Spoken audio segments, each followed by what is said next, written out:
all set to go? This is, Ready when you are. okay, we're ready. We have the Prime Minister on the phone, and we have a nice hookup. This looks like the kind of a hookup that's not gonna be causing any problems. And your voice comes through beautifully here. So I just want to. Oh, that's good. Yeah, it is. You sound great. I just want to begin by saying that this is a very special day because it's Victory Day, World War II, May 8th. And just by happenstance, we have the Prime Minister on the phone, and we were great allies in that. And it's very unusual that the trade deal comes due, and we signed it up on the same day that we had a great victory, the greatest victory of them all. So we are talking more and more about Victory Day because we were a big part of it, and so was the UK. And it's just, I guess, I don't know what you call it. It's just incredible that that day is the same day that we signed a tremendous trade deal for both countries. So I'm going to begin by just adding that we just concluded the rare earth deal with Ukraine. That's been fully ratified and approved by their legislative branches, and so we appreciate that, and I'll be speaking with the president in a little while, a little bit later, and we appreciate that. But the deal is all now signed up and ratified, and we have access to a massive amount of very, very high quality rare earth. This morning I'm thrilled to announce that we have reached a breakthrough trade deal with the United Kingdom, incredible country. Today is a victory day for World War II. We won the war together exactly 80 years ago, so there could be no more perfect morning to reach this historic agreement. And it's beautiful weather out, I will tell you that, Keir. Beautiful weather. It's so perfect outside. But it's really, in particular, the agreement with one of our closest and most cherished allies. And we're so happy that that's the way it worked out. I want to thank Prime Minister Starmer and his very talented team for their outstanding work and partnership. Today's agreement with the UK is the first in a series of agreements on trade that my administration has been negotiating over the past 4 weeks. With this deal, the UK joins the United States in affirming that reciprocity and fairness is an essential and vital principle of international trade. The deal includes billions of dollars of increased market access for American exports, especially in agriculture, dramatically increasing access for American beef, ethanol, and virtually all of the products produced by our great farmers. And our Secretary, as you know, of Agriculture is here. Brooke, thank you very much for being here. Thank you, sir. You'll let the farmers know. In addition, the UK will reduce or eliminate numerous non-tariff barriers that unfairly discriminated against American products. But this is now turning out, I think, really to be a great deal for both countries, because it'll be really great for the UK also. So they're opening up the country. Their country is a little closed, and we appreciate that.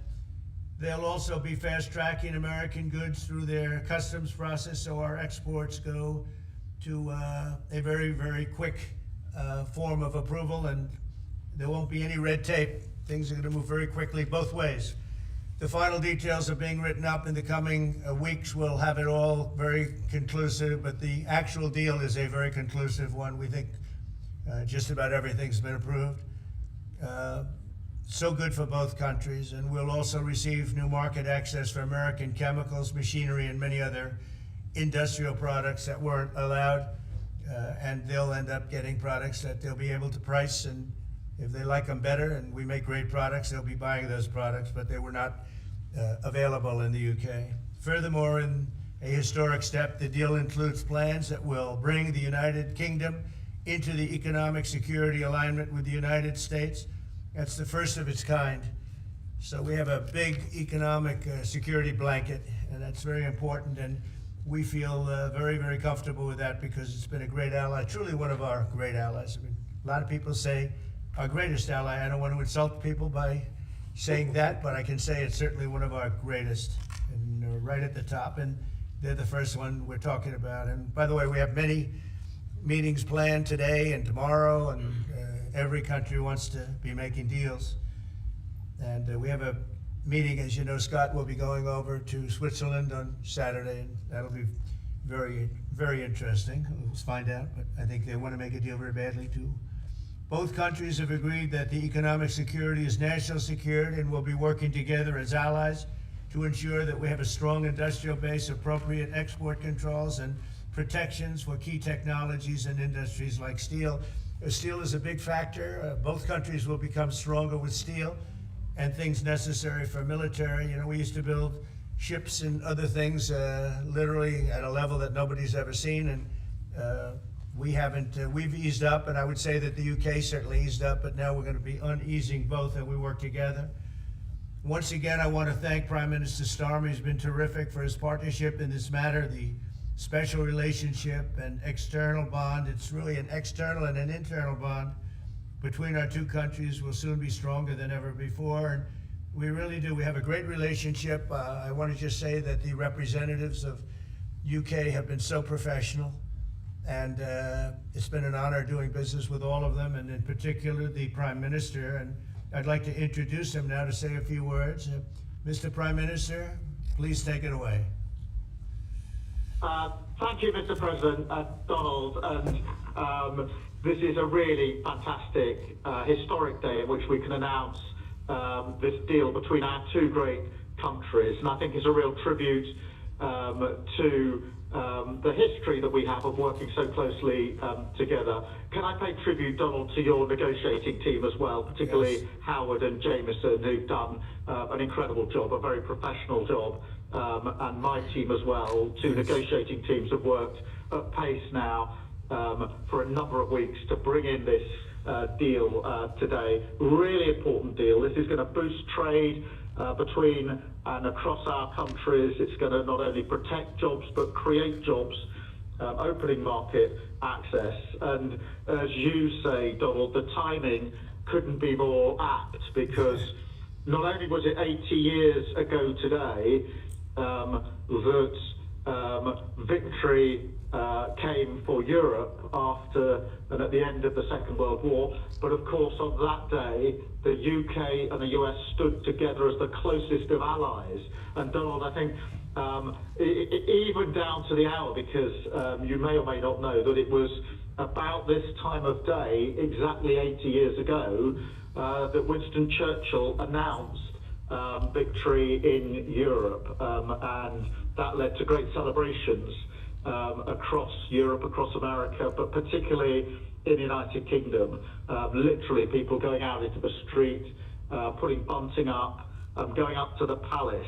And so to be able to announce this great deal on the same day, 80 years forward, almost at the same hour, and as we were 80 years ago, with the UK and the US standing side by side, I think is incredibly important and makes this truly historic.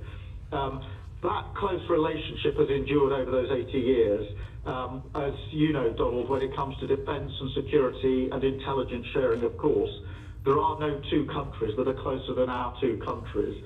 And now we take this into new and important territory by adding trade and the economy to the closeness of our relationship. It is built, as you say, on those notions of fairness and reciprocal arrangements. We've always had a fair and balanced arrangement between our countries. This builds on that, hugely important for sectors like car manufacturing and for steel and aluminium and so many others. And yes, we can finish ironing out some of the details, but there's a fantastic platform here, including, of course, on the tech side, where I think I'm right in saying we're the only two Western countries with trillion-dollar sectors when it comes to tech. And in the end, it comes down to, as you say, Donald, economic security is national security. On national security, we've been absolutely the closest of allies for so many years, keeping the peace through that close alliance, that friendship. And now we add to that this deal on trade and the economy. And I want to thank you for your leadership on that, Donald, and for the way in which your team have negotiated this. And I'm so pleased that we've got this deal, we've finalised it, and we've built an incredible platform for the future. So thank you so much.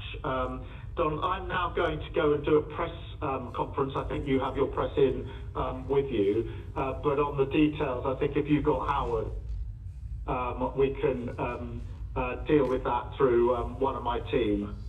That's great. Well, Mr. Prime Minister, thank you very much. It's an honor. We're going to have a continued, maybe a better relationship than ever before. You know, I don't know if the media knows, but the U.S. and U.K. have been working for years to try and make a deal.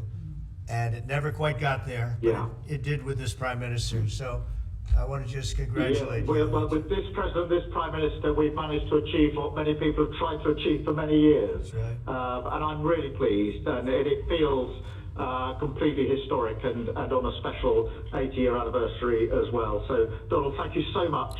It's really good to have got this deal over the line. Tribute to both teams, tribute to our countries, and tribute to your leadership. Thank you. Well, it really is a great thing. And you go do your press conference, and I'll see you soon. Maybe speak to you later. But thank you very much. An incredible thing. I can't tell you that for so many years, even as I sat, everybody talked and talked and talked about a deal with. It just seemed like a natural deal, but it was not done. But now it was done with us. So I feel very proud to have been a part of it. Keir, thank you very much. Thanks, Donald, and we'll speak again soon. Very good. So long. Bye.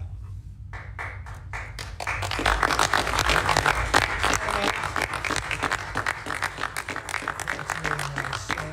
Why don't I do this? Why don't I have our Secretary of Commerce, Howard Lutnick, give a little description of the deal pretty quick, and then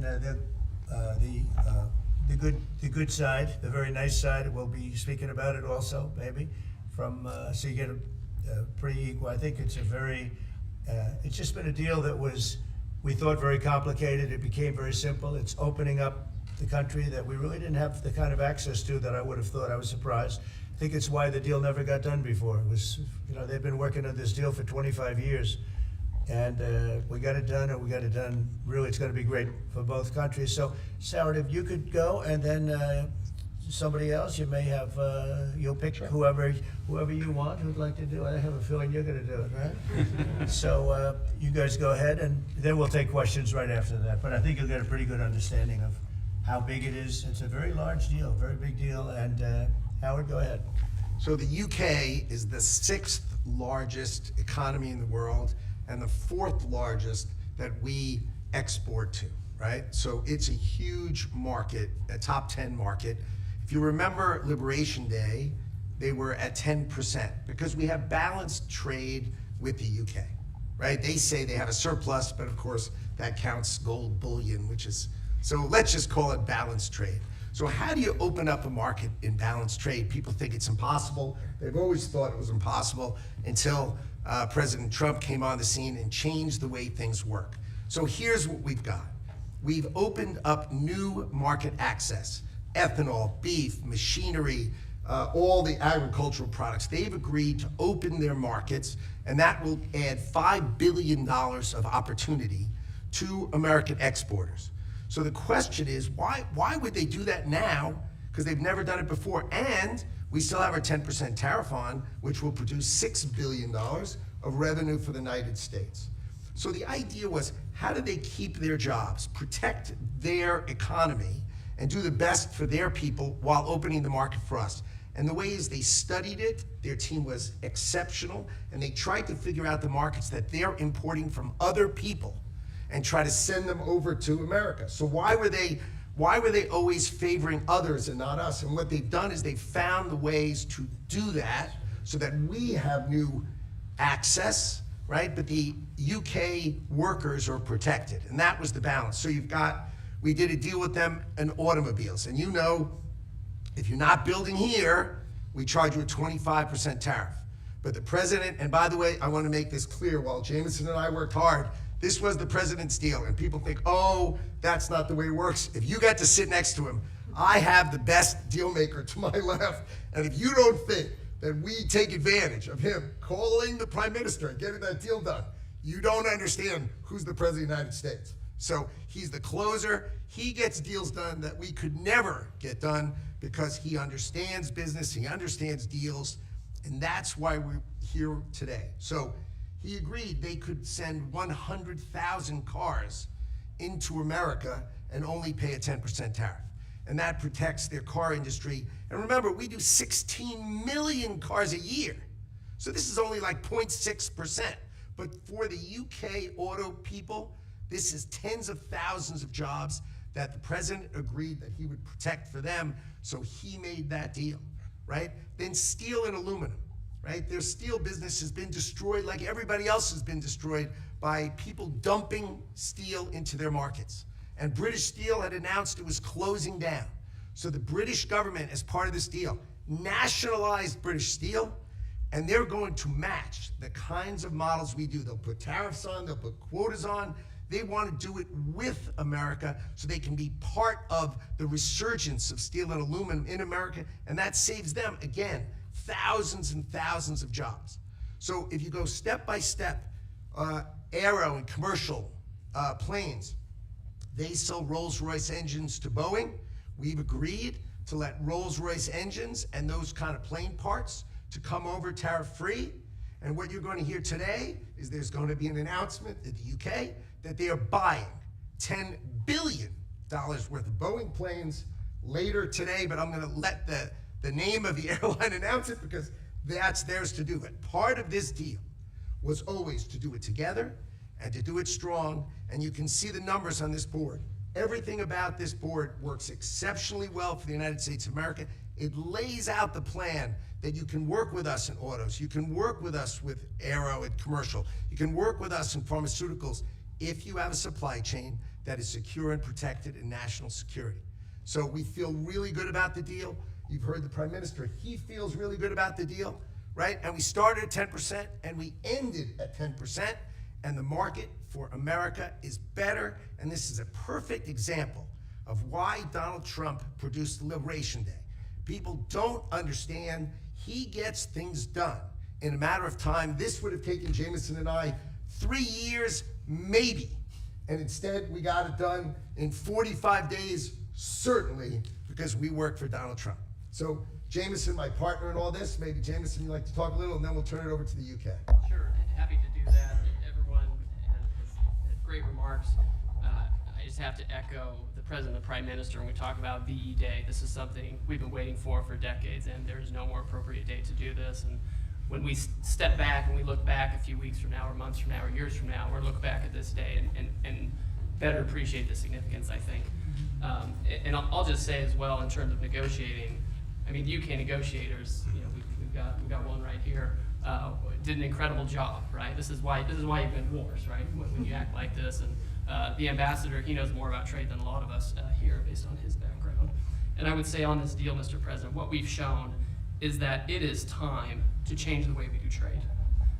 People said we couldn't do a global tariff. We did a global tariff. They said no one would want to deal with us. People want a deal. They said no one give offers. You saw that stack of offers I showed you yesterday, all those countries. Said we wouldn't get deals, and here we are with a deal with the 6th largest economy. We've agreed to have fair and reciprocal trade, and we've done it in record time.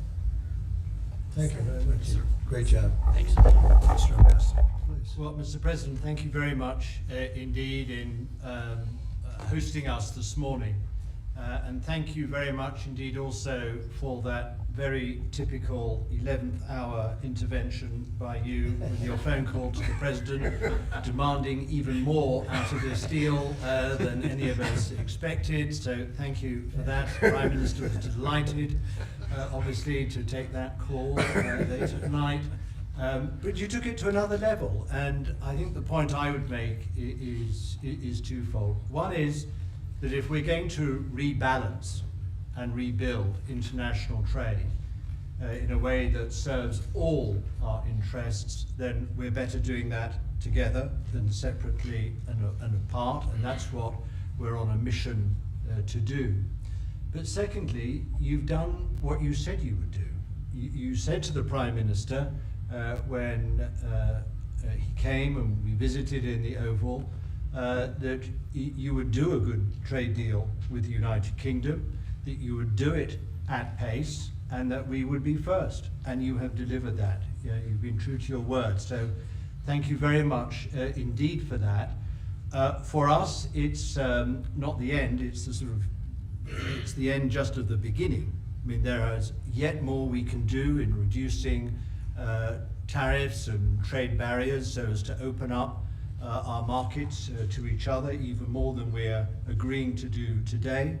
But it also provides us with the platform, the springboard, to do what I think will be even more valuable for both our countries in the future, and that's creating a technology partnership between the United States and the United Kingdom, so that we can harness science and technology in order to create future industries and future jobs, and to do that together in the way we work so closely already in the national security and defense area. We can just take that to yet further areas of science, enterprise and endeavor. So we're looking forward to doing that in the coming months. You've launched us extremely well today. It just, in my view, as the Prime Minister has said, just shows what two countries who trust each other, who are confident in each other and are familiar with each other can do, not just for ourselves, but for the rest of the world who need to benefit from a bigger and better international trading system. Thank you very much. It was beautifully stated. What a beautiful accent, too. I'd like to have that accent. Thank you. My mother would be proud. Thank you very much. Any questions? James Matthews from Sky News. Yes. Can I ask, why Britain and why now? And you described this deal as a full and comprehensive deal, and yet we've just heard from Mr. Mandelson, it's the end of the beginning. Clearly, there's much more work still to do. With respect, are you overstating the reach and significance of this deal because you're a president who needs a result at a difficult time? I think that it's a great deal for both parties. It's for us. We're opened up. I didn't know how closed it was. Quite closed, the market, as you know, the UK, and it opens up a tremendous market for us, and it works out very well, and a lot of assets. You see the chart, and those are tremendous assets. But we've been trying, and when you say why us, meaning your country, we've been trying for years, and they've been trying for years to make a deal, including when I was in the, first term. It would always be people talking, but they weren't getting it done. But for 25 years before that, they were trying always to make a deal, a very significant deal. I actually, until I looked at the numbers, I didn't realize this is a very conclusive deal, but we think we can grow it even from that. But this is a maxed out deal, not like you said it. You said it really incorrectly. This is a maxed out deal that we're going to make bigger, and we make it bigger through growth. But we have tremendous assets involved. I was surprised to see how big your country is in trade, actually. One of the biggest in technology and so many other things. It's agriculture. I really didn't know. It's depending on your definition, it's from 4 to 5 to 6. That's pretty big in the world. So I was very impressed by that. But we're going to take it to new levels. It's a very big deal right now, but I think it is going to grow just of its own volition. It's going to grow, and over time there'll be changes made. There'll be adjustments made because we're flexible. We'll see things that we can do even better. But it's very conclusive, and we think everyone's going to be happy, and the people of your country are going to be very impressed with the result, and they'll be able to buy from more people. They'll be able to price things differently. They'll be able to get some products that aren't available to them now that we make better than anybody in the world. And it's just something that it's a great thing that it came together. It's so nice because we have many countries want to make a deal, and many countries are very unhappy that we happen to choose this one, to be honest with you. But it's a long time, our oldest ally, or just about. I guess a couple of people claim that too, but let's put it right at the top.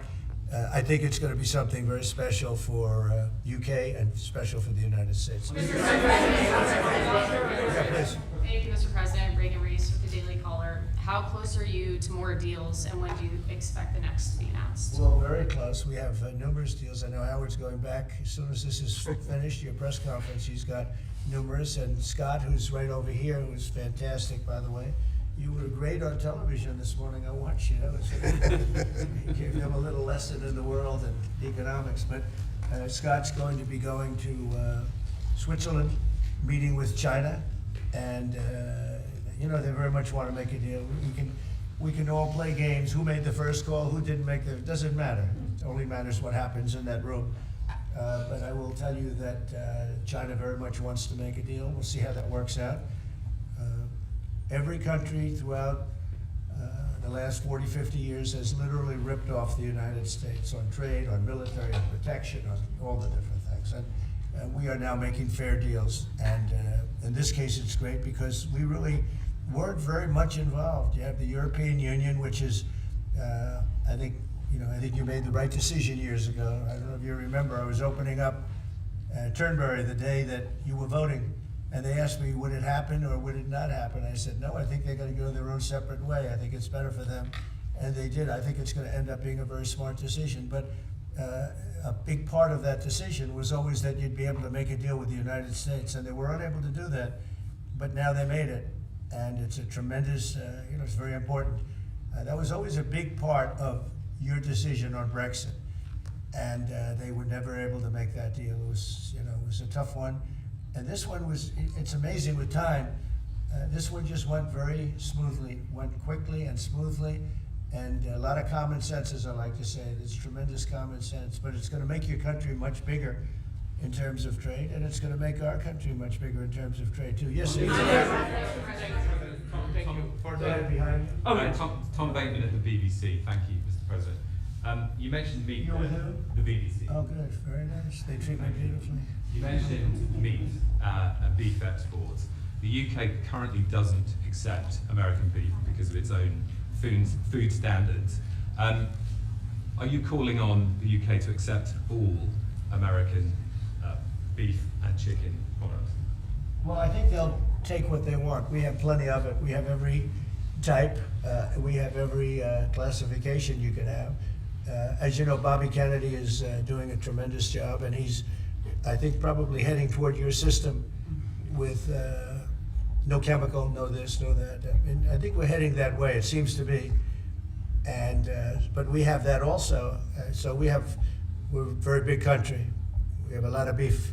We're a very big country, so it'll be great. Yes, yes, You want me to jump in? yes. Let's talk about American beef really quickly, and it can't be understated. I'm Brooke Rollins, by the way, how important this deal is and what this means to American farmers and ranchers. Specific to the beef, this is going to exponentially increase our beef exports. And to be very clear, American beef is the safest, the best quality, and the crown jewel of American agriculture for the world. So I think a really important part of this deal isn't just the ethanol reducing of tariffs from 19 to 0, which for our row croppers is a huge deal, but also for beef. And as we move forward, I know our incredible trade team is looking at all of the meats, all of the produce, really all of our agriculture exports. And I don't know if there's an industry that has been treated more unfairly and has suffered more than our agriculture industry. So we look forward to, I'll be in the UK on Monday, talking to my counterpart over there for next week, and look forward to moving that out across the country. The president is I think incredible. we could say that we have the best in the world, best tractors, the best everything in the world. And they say that our agriculture is, second to none. You understand, and it'll be a great asset. People are going to be able to have options, choice, and they'll have more of it, and that usually means lower prices. How about we'll do you, then you. Go ahead. Follow-up question for the Italian TV, Daniele Compatangelo, LA7, TV 2000, Primetime Media. So congratulations for the deal. We see a big revenues from the chart. But what's the rest of Europe? It's a victory day, but other European countries, it seems like they're losing the We train. intend to make a deal with Europe. We have found that the European Union treated us extremely unfairly, very difficult, and hurt themselves in doing so. And they very much want to make a deal. We'll be dealing with them. We are dealing with them currently. So that'll cover pretty much the rest of it. But this was separate because of Brexit in particular. This was a separate deal. It always seems so natural. I mean, all the media would say that this seemed to be like, why did this happen 25 years? Why didn't it happen a long time ago? And it was always amazing to me. Somebody would say, hey, we got to make a deal. We have to make a deal. But this deal just fell into place. The Prime Minister did a fantastic job. His representatives are total professionals, and they got along well, and it just seemed to work. And I think one of the reasons it did is because we blew up the whole system. If we would have just been dealing with you separately, or country by country, we blew up the whole system. It was very fair to the very unfair to the United States. And I think because of that, this worked out so nicely. And I'm honored that it was the first deal. Please. Sir, you mentioned. Well, why don't you go in the back, yes? Oh, thanks, sir. I'm with the London Times. I'd say this is a great day for James Bond because now Aston Martins will be available to American buyers. Well, it'd be even better by extending it to film. You've talked about a big tariff on films, and we'd like to know if there'd be relief on British. Well, we're going to have a discussion on that separately. And as you know, we're putting tariffs on that particular film, he said, the movie makers. And we're going to be doing some tariffs to get them, because a lot of them have left this country. They all live here, the money comes from here, everything comes from here, but they make them in other countries. So we're going to do something to bring them back, maybe to a large extent. But James Bond has nothing to worry about that, I can tell you. James Bond. And Sean Connery was a friend of mine. Sean Connery was responsible for my getting zoning in Aberdeen. He said, let the bloody bloke build his golf courses. I was like 4 years into the process, and it was impossible in Aberdeen. And he just stood up one day and he said that. As soon as he said that, I got the approvals in about 2 minutes. So he was a great guy, Sean Connery, and great character. Later in the year, are you going to Scotland and to the UK? I will be, sure. We have a lot of investment over there. We have Turnberry, Aberdeen. We have, as you know, in Doonbeg in Ireland, right on the ocean. They're all on the ocean. I only have interest if they're on the ocean. And we have good investments over there. It's been beautiful. Yes? Mr. President, if the talks go well this weekend between Secretary Bessent and Ambassador Greer with their Chinese counterparts, not preemptively, but if the talks go well, would you then consider lowering the tariff rate on China? Well, it could be. I mean, we're going to see. Right now, you can't get any higher. It's at 145, so we know it's coming down. I think we're going to have a very good relationship. I always got along very well with President Xi. That relationship was greatly disturbed by COVID when COVID came in, but we get along very well now. I mean, the relationship was hurt with a lot of people, a lot of countries when COVID came in. But I think we're going to have a very good relationship. I expect to have a very good relationship with China, Scott. I think it's a very friendly meeting. They look forward to doing it in an elegant way. China, as you know, has a tremendous trade surplus with us, and we just can't have that. And but I think it's going to be very good for both countries. I would like to see China opened. One of the big things here is, and nobody would know this, but the UK was largely closed. It was very much closed to trade, and now it's opened. And a lot of the financial reporters are very happy about that, because that's so much. I listened to them. Well, I hope they get countries opened up, and then you compete on a fair basis. But you can't compete when you're not allowed to go there. China would be the #1 example of that. It's very closed. We almost had it last time before COVID, and that didn't work out. But we made a great deal with China. They had to buy $50 billion worth of our food products, and it was a great deal, doing very well for our farmers. And then when Biden came in, as usual, nothing happened. He didn't enforce it, and it got less, and ultimately, it destroyed a great deal. That was a great deal. But no, I think that we're going to have a good weekend with China. I think they have a lot to gain. I do think they have far more to gain than we do, in a sense. But we're going to have I think we're going to have a very good weekend. Will you speak to Xi after the weekend talks? Yeah, sure. Depending on what Scott says, we Scott is doing certain countries, and Howard's doing certain countries. I mean, I wish I had like 10 more of each. Then we could do them all at one time. But there will be a time. We'll do a number of them, and then there'll be a time. I think I can say this, Scott and Howard, where we're just going to say, because we understand the countries, we understand what they want, where we're just going to make the deal. In other words, we don't need the country involvement because we've already had it. and we'll say this particular country, which had big surpluses, let's say, we had therefore deficits, that this particular country is going to pay a 25% tariff, or a 30%, or a 50%, or 10%, or whatever it may be. This was, I think we should explain it now, Howard. One of the things we did here that we'll rarely do is on cars, we took it from 25 to 10 on Rolls-Royce, because Rolls-Royce is not going to be built here.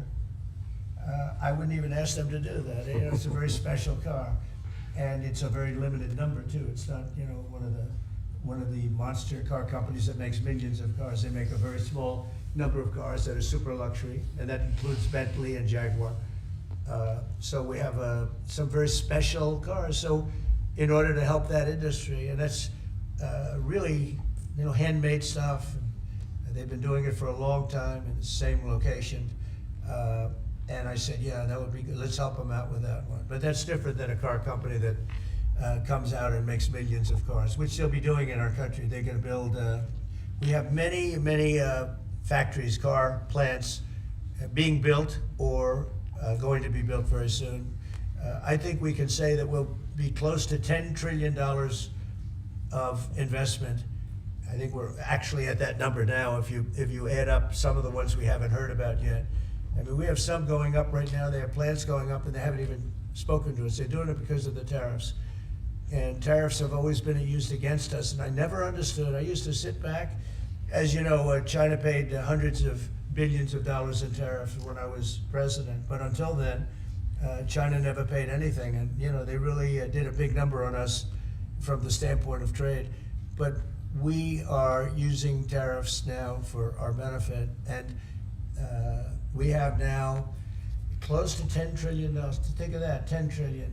If you look at the past administration, and we're talking about over, you know, essentially 2 months, because we could say 3, but it took a little while to get the office in perfect shape, right?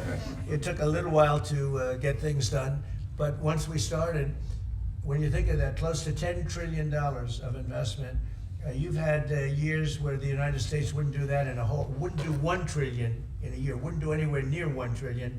We did 10 trillion in 2 months. So it's amazing what's happening. We're getting calls from, and that has to do with chips, has to do with cars. We used to make chips. We had Intel, and we used to make chips. We had a monopoly on chips. Everything was made here. And now, over a period of years, because of presidents that didn't know what they were doing, they allowed that business to be stolen from us. Most of it moved to Taiwan. And you probably were in the same position, right? Because you had a lot of the chip making capacity, but they moved it in. And if we would have said, that's fine, if you want to move it to Taiwan, that's good, but if you want to sell back into the United States, we're going to put a 50% or 100% tariff on, they would have never left. But we had people sitting here that didn't understand that, and it's too bad. But now they're coming back, because I'm saying it about 40 years too late, but they're coming back. As you know, we have the biggest chip makers in the world spending, in one case, $300 billion, in one case, $500 billion. Same as Apple, and in another case, $200 billion, and we're going to have a large share, a very, very substantial share of the chip-making market. You said that this weekend is going to be a friendly visit, but do you expect that it will just be a formality to break the ice, or are they going to get into substantive negotiations? I believe so, yes. I believe it's substantive, yes.